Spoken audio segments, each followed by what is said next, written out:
Pain is inevitable, suffering is optional. Except when it comes to Booker T's commentary, because pain and suffering go hand in hand. They aren't optional, they aren't just inevitable, they're carved into the very stone of the earth. My God, what has happened to Booker T? It makes no goddamn sense on commentary, and I could just rant and rave about it if I want, and I will, but first, I'm John Renton with my review of WWE NXT going towards Battleground. It's going head-to-head with Double or Nothing. That's going to be interesting. I'm going to say right now that the Battleground review will probably not be up until at least Monday morning, if not maybe Tuesday morning, because I don't know when I'm going to get to that goddamn thing, because it's getting really hard to review NXT. Even with the good talents, the talents are definitely trying. I understand it's a developmental program, but it should be on the cock. It should not be on cable television. Anyway, Corey has her stick out. Fallon comes out and they do pre-tapes. And you know what? This is a nice way to at least give them some more mic time. A little more on that a little bit later. One of the participants, Fallon and Cora. It was fine. It was fine. The winner was never in doubt. Cora won after focusing on the knee and eventually hitting the DDT 1, 2, 3. Fallon did fine. Match was over in 9 minutes. And then we get a stare down with Rise of Lyra Valkyria, who looks great. God, she looks great. The reason I said the winner was never in doubt is because Cora and Lyra still having a little bit of turmoil. They had to face off in the semifinals. Kiana was... Why was she dressed like she was going to some kind of 60s dance? What was happening here? It was really, really weird. She knocks Thea, and Thea says, Duke, can I have a match? Duke's like, sure, do what you want. It seems like that's what they're just telling the talents to do. Do what you want. We'll try to make it make sense. We don't really care about this show. So Wes and Tyler are getting ready. They've got the smoke. Apparently the Street Profits are going to file a cease and desist. And then suddenly Fowler and the former grizzled hung veterans are just out waiting out the rest of their contract attack. And there you go. And then Mello and Trick, they arrive. They talk about Steiner's actions. They call him out. But they had brushed past Charlie Dempsey and Drew Gulak, who interrupted and said, we aren't happy that you blew by us like we're nothing. So let's have a tag match, which they're gonna. Dragunov then, if you notice I'm just blitzing through this stuff, is because a lot of this stuff either doesn't make sense or it's just so painfully generic and it's lacking in nuance and isn't important. Ilya Dragunov shows up in Dijak's office. I don't know why he has an office. I don't know where this location is. Pain is inevitable. Suffering is optional. You can't break me. Dolph Lundgren will not be broken by cancer either. Good on Dolph Lundgren for continuing to battle hard. I mean that, seriously. I'm glad that Dolph Lundgren is doing all right. Then, someone apparently attacked Danny Palmer from behind an NXT house show. It was NXT Anonymous. Anonymous. So yeah, Fowler and Reed, or Jägermeister. I think everybody was on Jägermeister when they put this show together. Along with Ava Braun, took on the Creeds with Ivy. 17 minutes, by the way, after the previous match ended, this started. There were 5 matches on this show. They let some matches go twice as long as they needed to. I like the Creeds, and I don't mind the former grizzled hung veteran, soon to be rectomized. I don't mind. They're good talents. I don't care about the schism stuff. It's stupid. It's been stupid, regardless of how talented anybody is.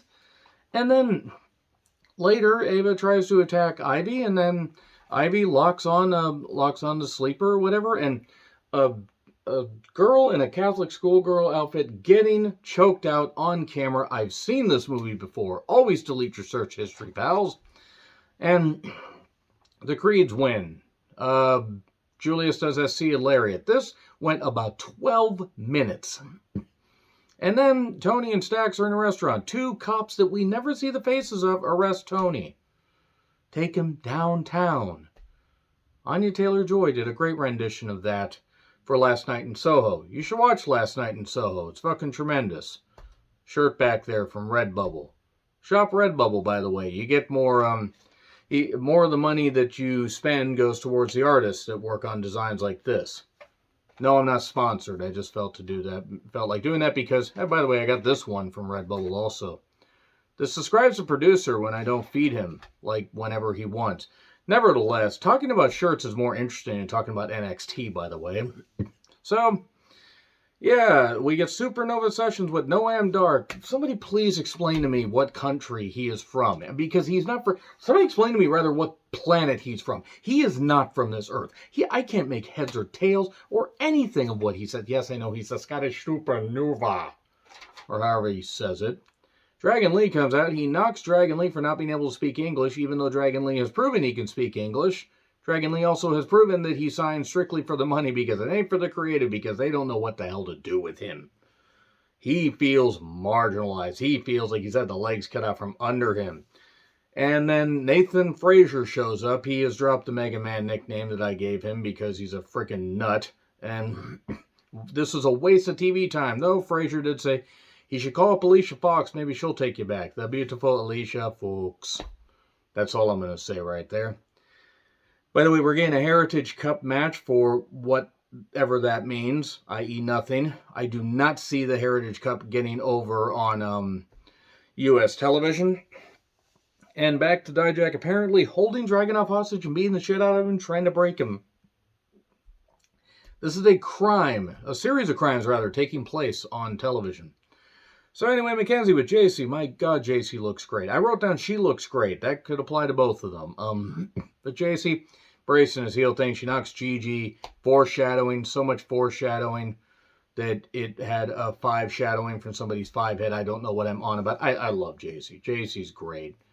And Mackenzie at least has personality as far as being a backstage announcer.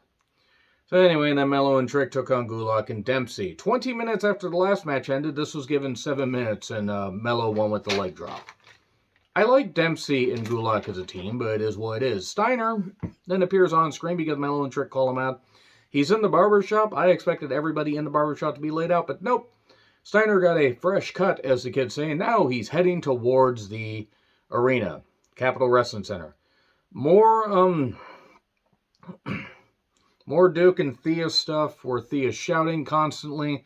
Noam Dar is backstage. Lash Legend and Jamara Jackson, I think is her name. I've seen a couple posts from her. He said say, Miss Jackson, but I'm for real. I hate that I left. I hate that I left because I wanted to hate everything about this show, but that made me laugh. I'm sorry, Miss Jackson. Ooh, I am 4 eels. Never meant to make your daughter cry. I am several fish and not a guy. Lash knocks other talk shows because she hosted one. Remember when Lash Legend hosted a talk show and it didn't go that well? Not because of her, because of the presentation. Anyway, Thea then took on Kiana James. 10 minutes between matches, so they cut it in half. And the Chase U stuff makes the Spirit Squad look dignified by comparison. Duke is grading papers at ringside, and a flatliner won it. I mean, Thea has energy, but this Chase U stuff is stupid to me. To me, it's stupid. And Tank and Hank are talking. Tank, who got a tooth knocked out last week, but kept fighting. Good for him. Briggs and Jensen said, hey, we got closer bomb by beating the shit out of each other. You guys should. So then Tank says, yeah, me and you, Hank, we should fight. So we'll fight next week. I boiled that down basically because this took a while. And then Dabba-Kato apparently has NXT Gold on his mind. Why?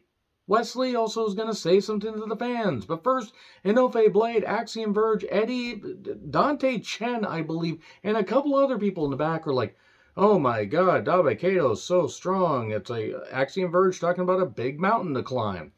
West then basically says he's pissed, he's tired of the Schism doing what they're doing. Joe Wayne Gacy has pissed him off. Tyler Bate, by the way, is in the back, getting iced down after the attack. And then Gacy and Ava Braun show up in the crow's nest. And more stuff, Tyler's going to betray you and all this. And Tyler shows up and says, you know, shut up, Gacy. Yeah, Wes, I do want a shot. Why didn't you tell me? Gee, Wes, way to make Wes look like an idiot, by the way, created, because it's obvious that Tyler wanted a shot. Tyler is turning when? Is what I wrote down, and we're going to get a 3-way match. Or we're going to get Wes against Tyler and Wes against Joe Wayne Gacy in a series of matches. But just make it a 3-way. Make it a 3-way and have Joe Wayne Gacy get pinned. Anything that keeps the title on Wes Lee for a while. Put a fourth person in there and have them get pinned and then break it down to a three-way and then just do this. And why not just throw everybody get in here?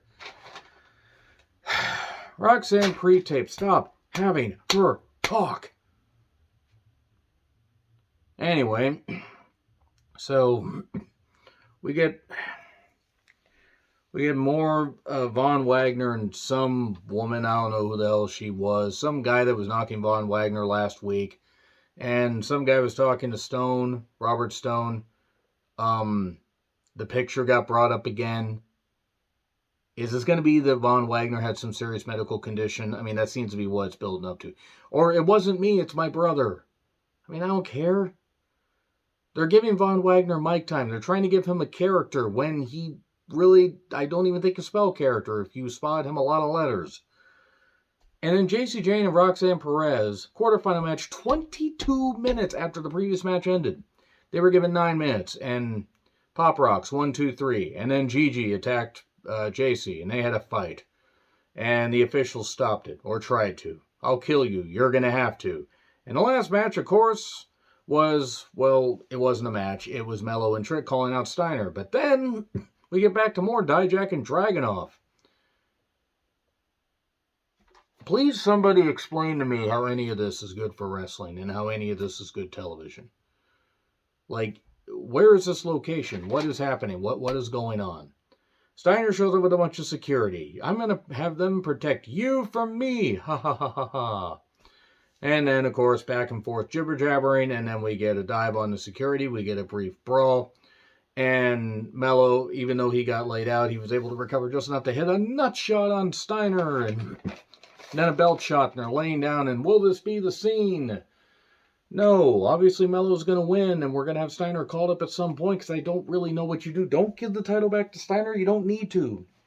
Have Mello go off on a dominant run. At least until, I would say, SummerSlam. If you want to call up Mello and Trick after that, that's fine. This is just a filler show. Anyway, agree, disagree, what I said, like, share, subscribe, Twitter handle in the description. I'm John Ritlin. I'll see you soon.